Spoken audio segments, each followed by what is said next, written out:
Hey everybody, welcome back to Conversations with Jazz. And today we're going to be discussing a popular topic, I feel like, at least within the Black culture and community.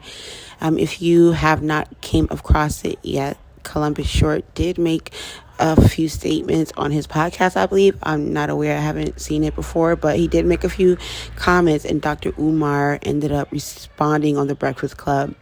So I'm going to share those clips here, and then we're going to come back and talk about it. But I do think that this is a very popular topic, especially with Black men.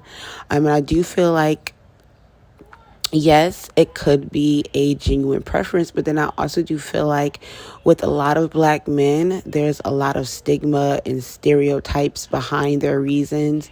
And like Dr. Umar said, I definitely believe that there's a double standard. So we're going to play the clips. Well, I'm going to share the audios first, and then we're going to come back and discuss it. So let's get into it. I want to ask you something Columbus Short said since we're talking about that. Sure. He said he got some heat for saying that Black men are dating outside their race because most Black women are raised by single mothers and absentee fathers and taught a don't need a man mentality. What are your thoughts on that? Well, here's what I would say to my brother Columbus Short, and I'm a fan of his. Are we not all victims of the systemic oppression and injustice that racism has introduced into our community?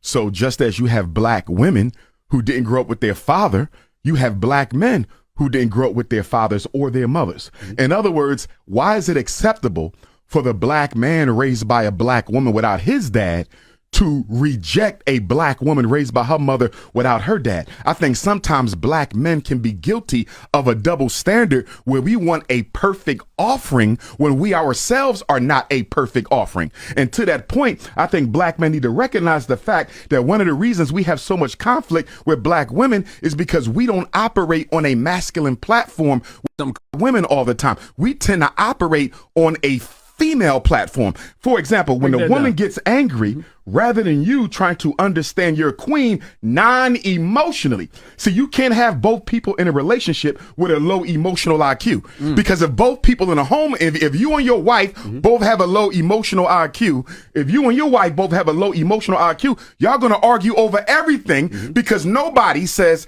I am not going to emote over this. I'm not going to deal with this with feelings. I'm going to use reason and intelligence. That's what the man is supposed to do. Yeah. But guess what we do? Raised by single mothers, many of us, we reflect right back to them that emotional trauma that they throwing on us. So in essence, you have two females arguing, although one is in a man's body. Black men have to start being masculine and less feminine. All this cattiness, this back and forth between Black men and Black women on the internet, that is feminine and feminine. Masculinity don't operate like that. Masculinity wants to understand women all the time. Woman is coming from. Masculinity wants to then intervene, study himself, evaluate his behavior, and try to level up to where she needs him to be. But arguing back and forth with women as a man, that's anti-masculine behavior. What we really need is some testosterone shots. We need more testosterone because Black men are mimicking female behavior emotionally, and they're not even recognizing it. Come to the 2000s, and these women are Black women were raised by single mothers, absentee fathers that are either incarcerated, dead, or just gone. Talk about it. That their mama said, you don't need no you don't need no man. You can do it by yourself. So that energy this is comes giving me in. chills. That energy comes into the home. They're not, what you talking about? Unless you giving me this, doing that. There's no respect of the man, the Black man, in that by Black women. And I'm not, Black women, do not be mad at me. They're gonna be mad. Trust me. I'm not talking about all of y'all.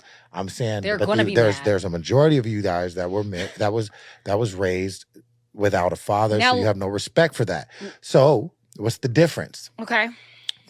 Well, let me say this really quick because I know my fan base and I know these people. Ooh, I'm gonna and they're going to drag. Come to the 2000s and. Okay, you guys, I'm going to go ahead and cut the audio clip there. If you do want to watch the full audio, you can go to his platform and definitely watch it. I wanted to talk about this topic because I noticed that a lot of Black men, especially Black men, they always have a strong opinion on this topic. And 9 out of 10, the men who have this narrative or have like this strong opinion. They either grew up in a broken home where they watched their mother struggle, watched their mother be physically abused, mentally abused by their own fathers, or they grew up in a home where they had two parents, but the mother was a single parent. And I'm pretty sure a lot of ladies know what I mean when I say that. You can be married or live in the same home with a man or your child's father and still be single. And to his point, yes, there are a lot of women who grow up in households where a lot of the times they have independent women as their mother because they're forced to be in this role. And I think, well, I love the fact that they had Dr. Umar touch on this conversation because he broke it down in the best way possible, because all of this stems back to psychological slavery, and all of this stems back to them trying to break the Black family home. And one of the main things to achieve this was to pull the fathers out of the home. And I honestly feel that these men who grow up in such trauma-filled situations or broken homes, or maybe their father wasn't there, they grow up with animosity towards their mother, and then they grow up with this strong persona of, oh, Black women are ghetto, Black women are loud and independent, they don't respect their men, and this, that, and the third. How can you feel that way when you've watched your mother go through the same trauma and stereotypes as a child? I think it's really, really sad, and it really reflects self-hate. I'm getting tongue-tied because I'm so emotional about this, because I feel that a lot, especially Black men, they always have so much to say on this topic, and they love to make Black women feel lesser than. Are there women out there who have no respect for men because they grew up in households that didn't respect the men in their family? Absolutely. But are there women out there who have lived their life through so much trauma that they have a wall of trauma barriers? You know what I'm saying? And when you are dealing with someone who's not equipped to love you properly, or maybe they don't want to go through the storm to get through to the rainbow. But a lot of the times, women are traumatized so much from their childhood that they do bring these traumas into their adult lives, and they do bring these traumas into their relationships. And I think that with a lot of the Black men that grow into these traumas, they use it in this way. They almost try to like use that example as an excuse to continue to like just throw the burden onto Black women. And that personally bothers me. As a Black woman myself, I feel that it's very disrespectful, especially if you're Black, especially if you have a Black mother who raised you by herself without a father. And I think that, and not to throw any stones at Columbus short, but I think that he's one of those guys where Black women aren't really checking for you. And don't get me wrong, I'm not trying to be mean or anything like that. But I think that a lot of time, there's certain Black men who are not the cup of tea for an average Black woman. And I think that they take that rejection that they've been receiving for so many years, and they go where they're respected, where they're accepted, and then they turn them not being able to get a Black woman into being, oh, they're rude, they're disrespectful, they're ghetto, they're too loud, they don't know how to respect men, when really, is it you? Is it you? And are you self-reflecting based off all of the stigmas and stereotypes that has been wrapped around Black women for centuries? Like, look, let's be honest, ladies. There's Black guys out there that we would not give a time a day. Okay? And if you're someone that's constantly being shot down, and I'm not just saying by anyone, I'm talking about the girl that you like. I'm talking about the guy that you like. You see what I'm saying? If you're constantly being shot down, or if you're always being friend zoned, or if you can never really pull the person that you like, after a while, it could possibly start to turn into resentment. You see what I mean? So they praise what they can get, and they down talk what they can't have.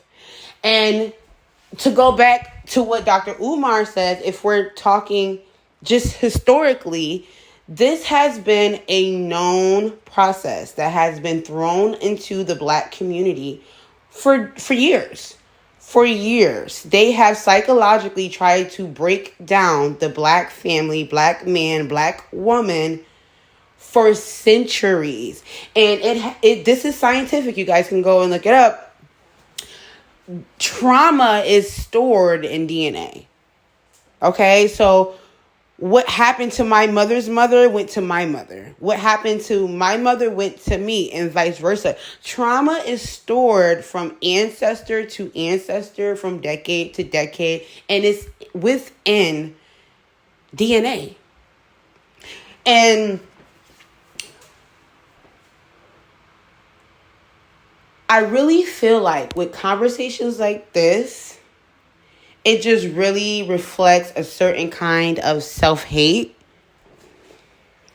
And to his point, not all men are like that. You know, like he stated, not all Black women are his opinions. But I do strongly feel like a lot of Black men love to have this conversation. And 9 out of 10, the Black men that are having these conversations grew up in a broken home. Grew up watching their mother being a single parent. Grew up with their mother alone. No help. Struggling. Or you had a part-time dad who came and picked you up on the weekends. And I think that men who don't respect their mother, especially if you're Black, can never truly respect a Black woman. Because if you can't even recognize your mother's struggle, if you can't recognize your mother's pain, and how the lack of a masculine man can play a huge role into your children's life, even in adulthood, can cause several occurrences. It's not just intact to the woman. You see what I mean? And I'm glad that Dr. Umar mentioned the fact that it's a double standard, because men love to point that out with women, but they never point out the fact that you were living the same situation. The same woman that you're downing for not respecting a man, for not whatever he was saying in the video, but the same way you're downing this woman, your mother was living the same exact life, and yet she still raised you.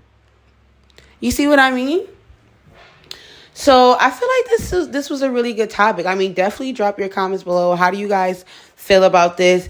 Don't get me wrong. It's okay to have your preference, but I personally feel like when you start to use stigmas and stereotypes to justify your preference, then that's when we're going down a whole nother road. Because instead of you just saying, hey, I like what I like, and that's just my preference, you're trying to down the Black woman by using stigmas and stereotypes that you've seen or heard growing up your entire life to justify why you don't date them. Have you ever went through any of those occurrences? Have you ever experienced any of those stereotypes within a relationship with a black woman? Have you ever had a genuine relationship with a legit black woman? Or are you just speaking for likes, clicks, and views? Or are you just speaking from a place of resentment? Or are you just speaking from a place of self-hate, colorism? There's a lot psychologically that goes into a conversation like this. And I think that men are so quick to jump into it, but they never reflect on themselves and they never really ask themselves, why am I feeling this way? So, yeah, I'm not going to make this video too much longer because I know it was already a long video, but how do you guys feel about that? Do you agree with Columbus? Do you agree with Dr. Umar? Do you think that our historical background as a black culture plays into our lives today in 2024? Let me know, you guys. How do you feel about this topic? Like, comment, and I'll see you guys on the next video.